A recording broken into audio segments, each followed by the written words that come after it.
ذکر چاہے کم ہو یا زیادہ ہو، ذکر ہونا ایسا چاہیے جو انسان کے وجود میں ثبت ہو جائے، چاہے تھوڑا سا ذکر ہو۔ اب آپ ہاتھ میں تسبیح لیں، ہم ایک بزرگ عالم دین کے پاس جاتے تھے، ہم نے وہ شروع میں صحیح ہوئے تو ہم نے وہ میٹر والی تسبیح پکڑی ہوئی تھی، اب تو خیر ڈیجیٹل آ گئی ہے، ہم کٹ کرتے رہتے تھے۔ انہوں نے ڈائریکٹ تو کچھ نہیں کہا، انہوں نے اپنے درس میں کہا ذکر ایسا کرو اور ایک بار کرو جو تمہارے وجود میں پیوست ہو جائے، یہ کھٹ کرنے سے کوئی فرق نہیں پڑے گا۔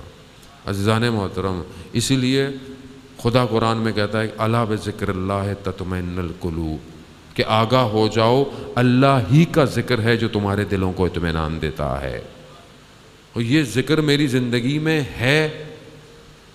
آپ بولے میں نماز پڑھتا ہوں، میں نماز تو دیکھیں پڑھنا واجب ہے، پانی پینا ضروری ہے، نماز پڑھنا ضروری ہے، نہیں واجب نماز سے بڑھ کر کچھ کرتا ہوں، یا جو میری واجب نماز ہے اس میں میری کیفیت کیا ہے، حالت کیا ہے۔ میں پھر آپ کیوں نہیں کہوں گا، میں اپنے آپ کو کہہ رہا ہوں عادت کی نماز ہے میری، نماز کا ٹائم ہو گیا پڑھنی ہے، میں اللہ اکبر کیا، اب ذہن کہاں ہے نہیں پتا، بعض اوقات تو رکعتیں بھی بھول جاتا ہے آدمی، کون سی رکعت پڑھ رہا تھا، کیونکہ ذہن کہیں اور ہے، ذہن وہاں نہیں پہنچا جہاں پہنچنا چاہیے۔ ایک بہت بڑے عالم دین تھے، فلاسفر تھے، عرفان عملی کے اندر بہت بڑا مدرسہ ان کے پاس تھا۔ 80 سال کی عمر میں اس مدرسے کے پانی کے حوض کے پاس بیٹھے ہوئے اور اپنے آپ کو مارنا شروع کر دیا۔ تو شاگرد بھاگے اور جا کر کہا کہ کیا کر رہے ہیں؟ کہا میں دیوانہ ہو گیا ہوں۔ کہا نہیں آپ دیوانے نہیں ہیں، آپ صحیح ہیں۔ کہا نہیں میں دیوانہ۔